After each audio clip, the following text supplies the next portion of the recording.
So hello everyone, welcome to Group 2 presentation of the Starbucks case discussion. So Starbucks, once a small coffee retailer, transformed into a global powerhouse in the 1990s by creating a unique brand experience centered around premium coffee and an inviting store atmosphere. By the early 1990s, the company had successfully differentiated itself from competitors, establishing a loyal customer base. However, in 2002, despite strong growth, Starbucks faced challenges in meeting customer expectations for service speed. So it prompted a proposal to invest $40 million to improve the service efficiency. This sets the stage to examine what factors contributed to Starbucks' success in the early 1990s and the compelling elements of its value proposition.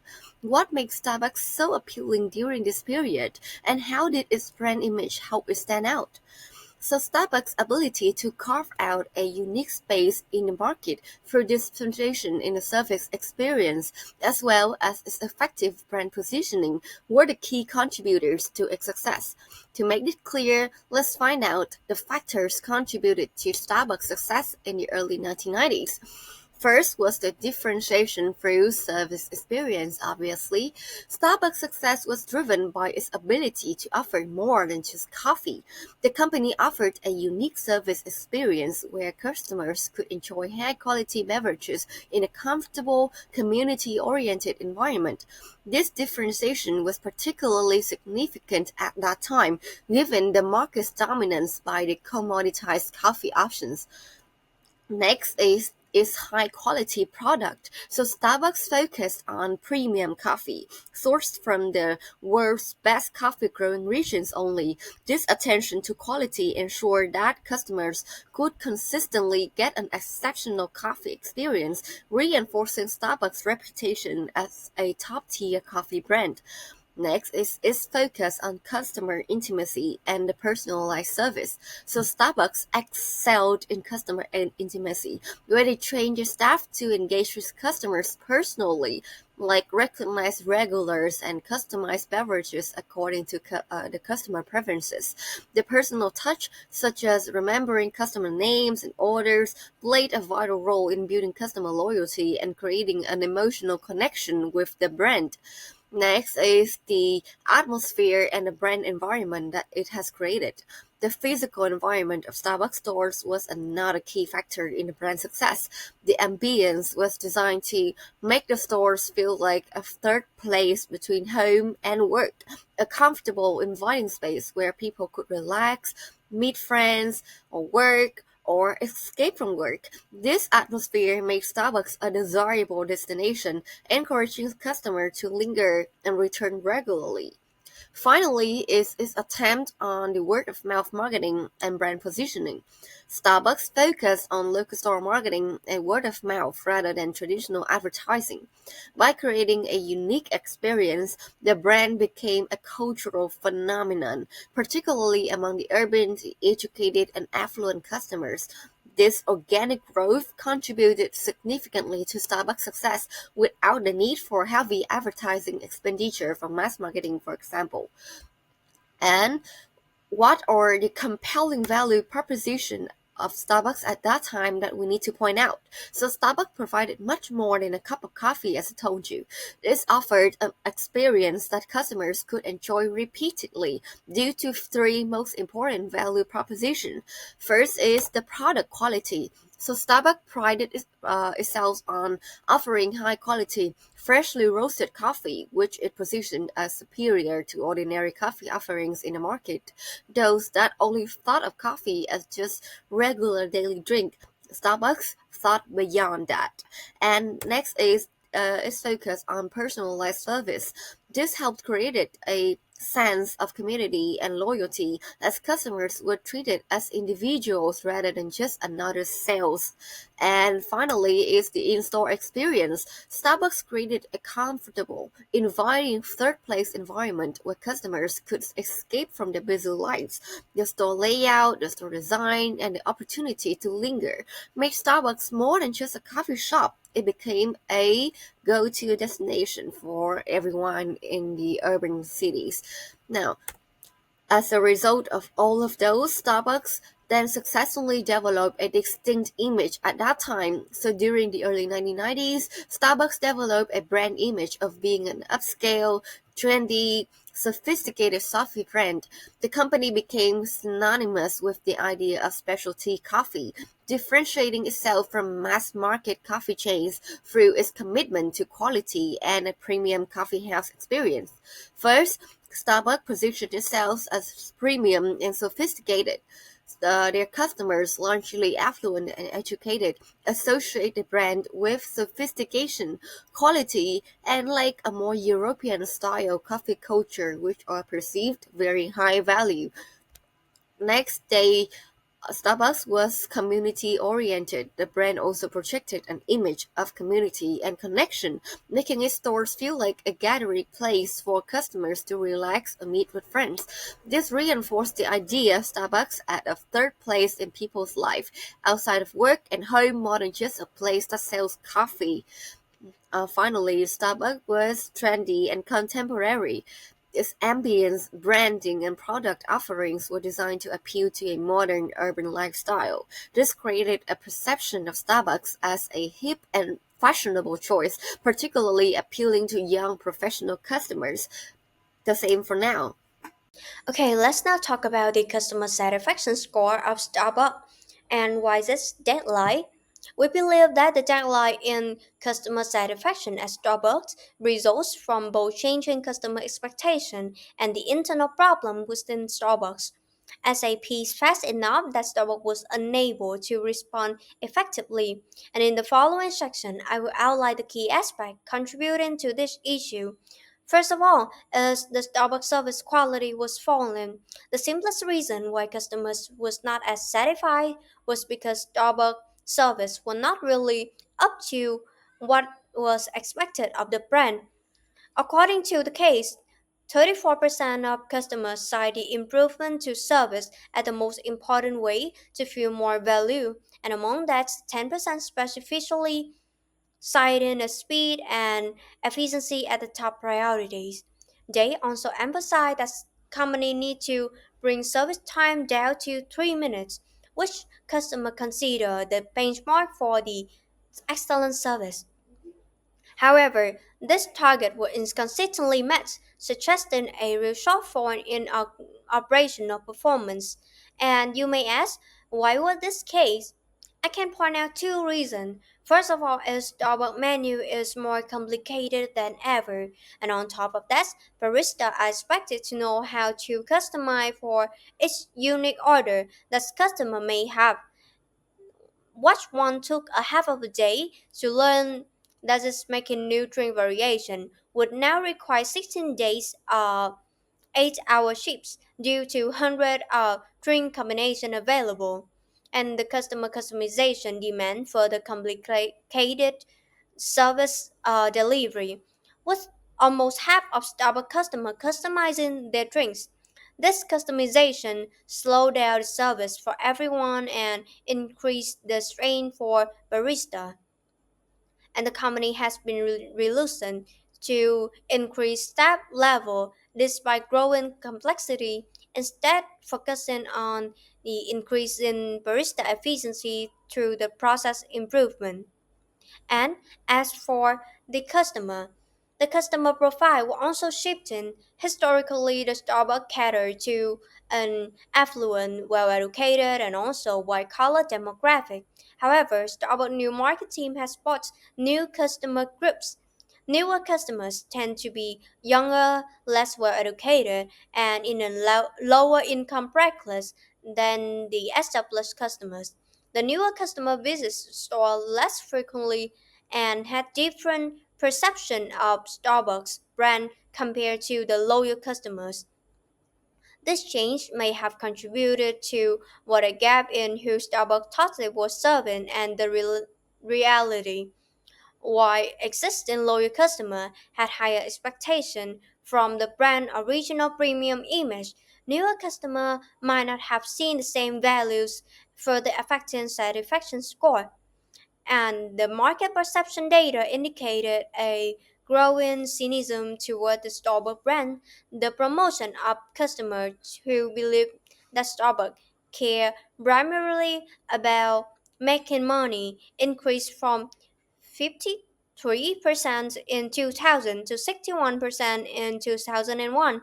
This shift suggests that customer trust and emotional connection with the brand were weakening, and which can indirectly impact the satisfaction.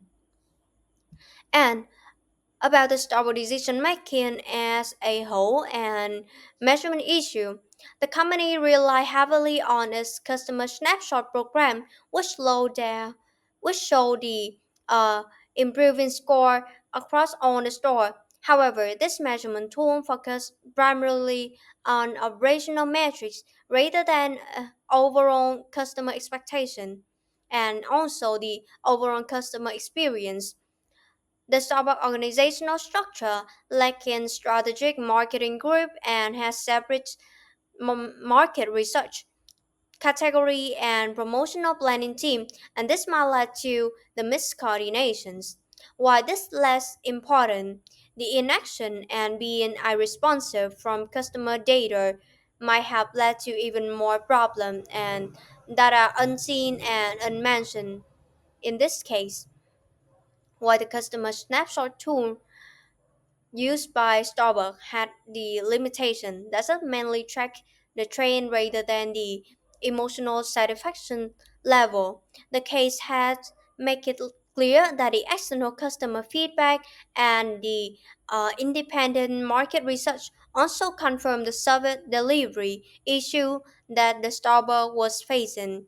So ultimately, measurement issue and the decision making process was like a secondary, not the primary cause. Hi guys, now I will answer question 3. How has Starbucks changed since its early days from a small Seattle coffee shop to a global brand? This case study shows how the growth created both great opportunities and serious problems as they expanded from serving coffee experts to everyday customers. I will talk about the transformational journey of Starbucks. From product to experience, Starbucks started in 1971 as a simple store selling high quality coffee beans to coffee lovers. They just focused on good products and teaching customers about coffee, but in 1987, Howard Schultz completely changed the business idea. He turned Starbucks into a third place, a comfortable spot between home and work where people could relax, meet their friends, and enjoy special coffee drinks.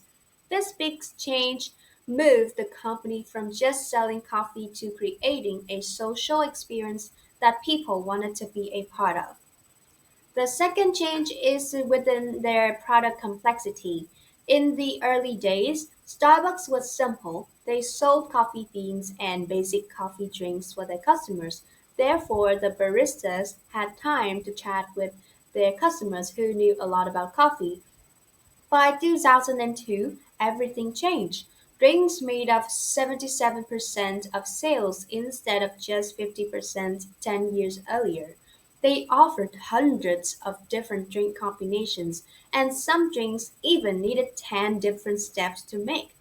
Almost half of all customers wanted their drinks customized, which created a big problem. Should they focus on being fast or giving personal service? The baristas went from being coffee teachers to drink makers, which much harder job. The third change is within the customer base expansion. Originally, Starbucks targeted educated, wealthy women aged 25 to 44 who saw the company as a trusted coffee expert. But after 2000, they expanded to reach younger people, those with less money, when and different communities across rural and different areas. This growth created a problem because newer customers saw Starbucks as just another big corporation, while older customers still thought of Starbucks as a special place for them. The company used the same service approach for everyone, but different customers wanted different things, creating gaps between what people expected and what they got. Now I'll talk about the scale and the intimacy dilemma of Starbucks. Starbucks grew incredibly fast, growing from 140 stores in 1992 to 5,886 stores worldwide by 2002. Can you imagine? That's three new stores every day. This rapid growth destroyed the personal touch that made early Starbucks special, where baristas knew regular customers and remembered their usual orders. With limited budgets, aka $9 per hour wages and 360 work hours per week per store, they had to focus on speed over building relationships. Their evaluation system measured how fast the service was, under 3 minutes, but ignored whether customers felt connected to the brand or not. The baristas struggled to balance making complex drinks quickly while still providing great customer service.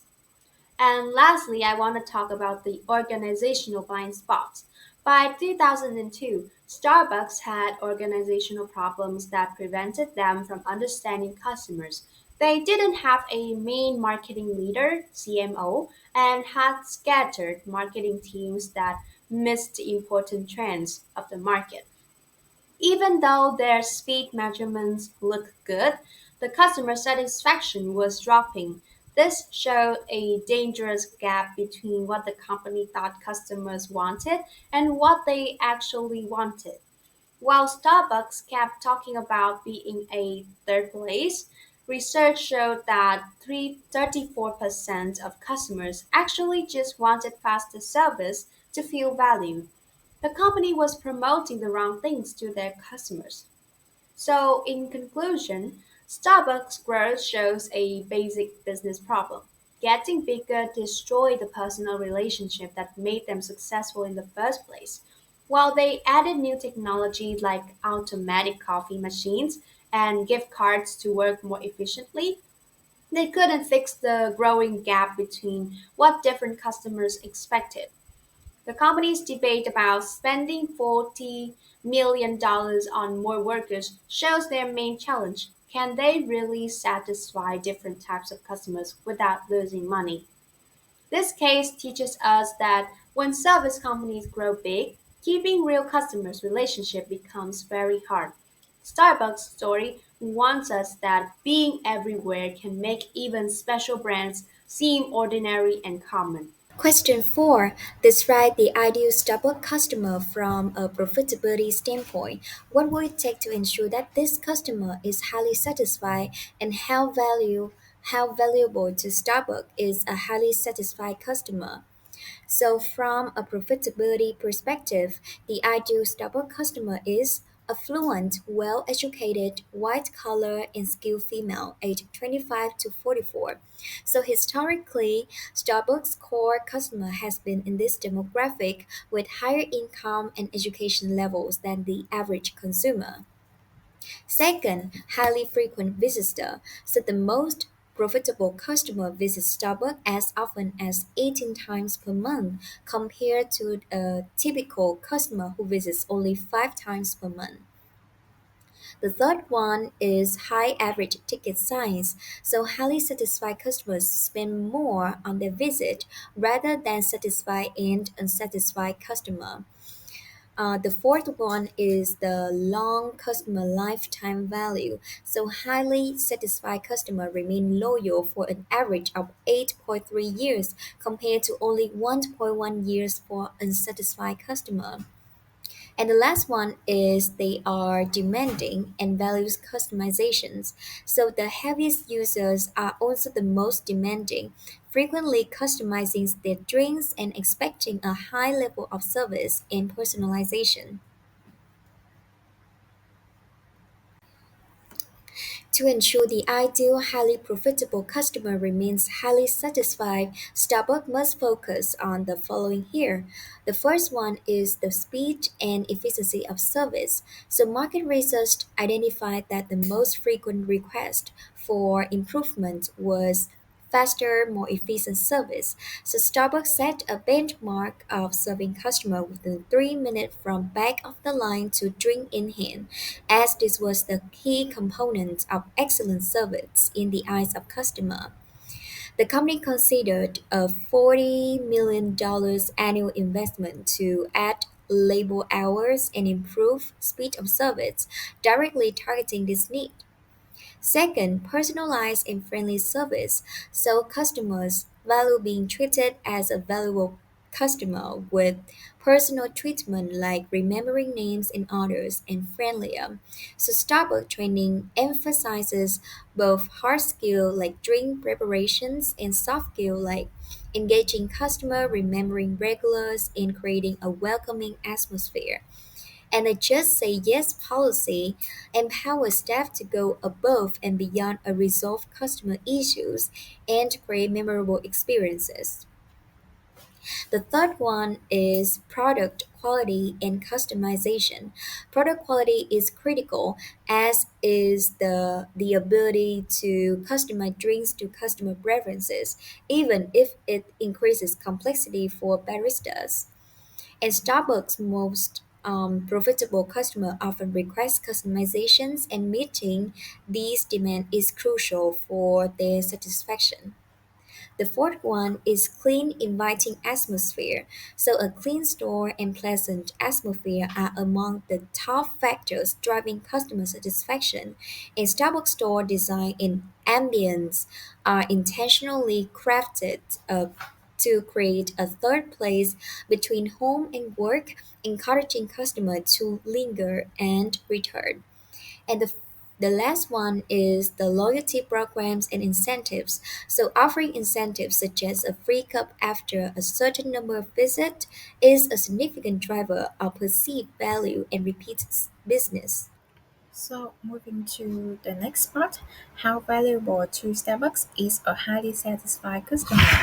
A highly satisfied customer is extremely valuable to Starbucks, both in terms of short term revenue and long term profitability. Based on the data indicates, highly satisfied customers visit more often, spend more per visit, and stay loyal for a much longer time than other customers. According to Exhibit 9 in the case, we can see that a highly satisfied customer visits Starbucks 7.2 times per month compared to 4.3 times for a satisfied customer and 3.9 times for an unsatisfied one.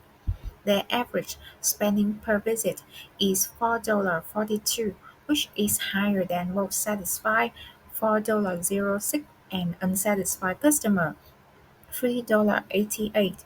More importantly, their customer lifespan is 8.3 years compared to 1.1 years for an unsatisfied customers.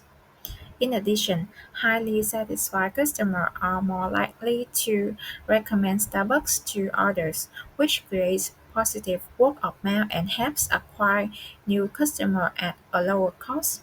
This aligns with service marketing theory, which emphasizes that loyal customers are not only more profitable, but also act as a brand advocate. One highly satisfied customer can be worth as much as zero unsatisfied ones and can drive both direct revenue and indirect brand growth. Therefore, investing in customer satisfaction, especially improving service speed and personalization, is not only a cost but a strategic investment with a strong return in the form of customer loyalty, high spending, and organic growth. So highly satisfied customers not only bring in more frequent and higher value transactions, but also continue to do so for a much longer period of time, leading to a dramatically higher customer lifetime value. And now we move to the question 5. Should Starbucks make the $40 million investment in labor in the store? So, of course, yes, Starbucks should make the investment because the data shows a clear return in terms of customer behavior and profitability. from a financial standpoint, increasing a labor by 20 hours per stop per week will have fixed the biggest problem identified in the case, which is about slow service time. This is affecting satisfaction, which in turn reduces loyalty and revenue. If the investment helps convert just a small percentage of regular or dissatisfied customer into a highly satisfied one, the lifetime revenue gains could easily outweigh the $40 million annual cost. Therefore, this decision should be seen not as an operating expense but as a profitable customer investment. Starbucks' growth has been fueled by repeat visits and strong word of mouth, both of which comes from keeping customers happy. So now we'll move on to the next question. Question number 5. Is it possible for a mega brand to deliver customer intimacies? So my answer is it is absolutely possible for a mega brand like Starbucks to deliver customer intimacies. So, however, they can only do that if they actively realize Starbucks' strategy, operation, and organizational mindset to prioritize the customer experience over growth alone. The case above illustrates that Starbucks has historically built its brand on emotional connection, a sense of community, and also personalized service. However, as it scaled, it began losing sight of those values. Market research revealed that customers increasingly view Starbucks as a company focused primarily on expansion and making money rather than genuinely caring for them. Furthermore, customer satisfaction data show that service speed, a critical part of the in-store experience, was lagging behind expectation. The perception gap between loyal and new customer highlighted how easily intimacy erodes when scale isn't matched with consistent quality and personalization. So, the proposed $40 million investment is an opportunity to restore customer intimacy by improving service quality and strengthening long term relationships. With thoughtful execution, such as empowering frontline employees, using customer data intelligently, and reinforcing a service first culture, a mega brand can maintain intimacy even at scale. In conclusion, if the Starbucks recommits to listening, responding, and delivering value beyond the product itself, it can continue to be both a global icon and a brand that feels personal. And at the end of our presentation, thank you for your listening.